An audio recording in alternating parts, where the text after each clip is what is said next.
We are coming on the air tonight with exclusive reporting in that horrible case out of Elkhart. That's where a couple has just been formally charged today in the murder of a 6-year-old boy. Our John Kim joins us live from Elkhart from the prosecutor's office with the new court paperwork just filed today detailing what happened to the boy before his death. And John, you spoke with the biological mother of that 6-year-old. Fill us in.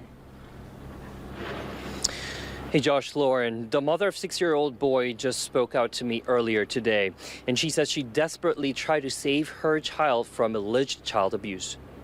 He was one of the sweetest kids ever. He always wanted to help people. He always wanted to make people happy. He didn't care about himself. He wanted to make people happy.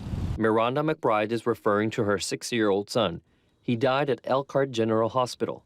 The boy's father, Franklin Elmore Jr., and his stepmother, Cheyenne Elmore, called 911, saying he hit himself because of his behavioral issues. But according to the court documents, the Elkhart Police Department and medical staff found multiple injuries on the boy's body. Prosecutors say some of those injuries may have been caused by someone else, which included a traumatic brain injury and a punctured lung. We're choosing to blur the boy's face for privacy. That night the boy died, prosecutors say Franklin and Cheyenne were home with him at around 8:45 p.m. when they say Franklin attacked his son in his playroom. Prosecutors say the boy became unresponsive and rushed to the hospital, where he later died. Investigators say Franklin and Cheyenne would discipline the boy by making him go through lengthy physical exercise and hit him with their hands and a belt. The boy began living with his father in 2020 after Franklin and McBride separated when he was 2 years old. McBride says she was going through some financial difficulties. You know, I was homeless, and then I got a place. And when I got a place, me and Frankie would do on and off. I'd keep him 1 week, he'd keep him the next week. And we done that for a while. Although Franklin didn't let McBride to see her son, McBride says she believed that's the right way for the sake of his son. But on July 2024, the boy's grandmother reached out to McBride, saying she has photos of him being abused by his father and stepmom. His mom told me that she had proof.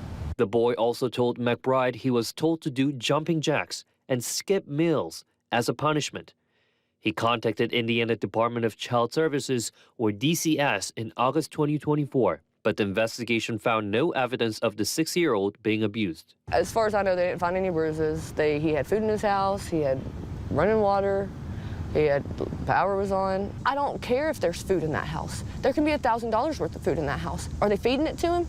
Is he eating it?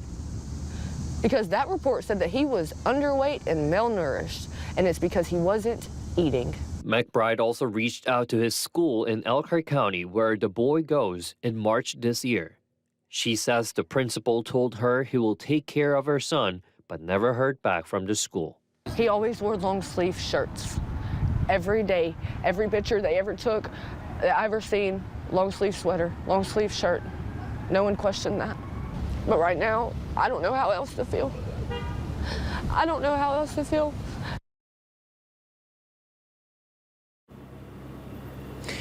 So the Elkhart County Prosecutor's Office is right behind me, and according to them, 29-year-old Franklin Elmore Jr. and 27-year-old Cheyenne Elmore are now facing charges related to the death of Franklin's child.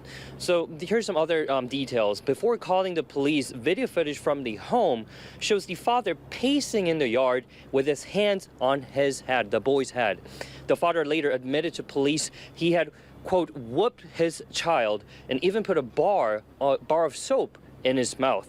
Police say they searched the father and stepmom's phones and found no evidence of the child hurting himself as they claimed. The first court hearing will take place at Elkhart Circuit Court on Thursday at 8:30 a.m. Josh, Lauren. John Kim, really in-depth reporting there. Horrible news, and we're learning of a balloon release tonight also happening in Elkhart.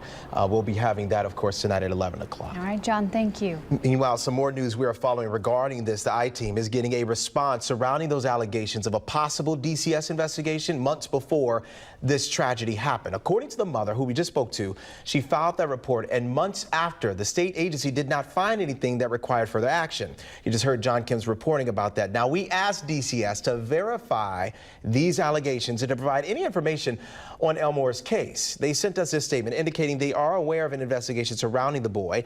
It reads, DCS has reviewed its records in order to determine if there are non-confidential and responsive records and if the agency is statutorily authorized to release those records. It goes on to say, we do not have statutory authority to release any records related to the boy due to an ongoing police investigation or criminal prosecution. The story will continue to follow.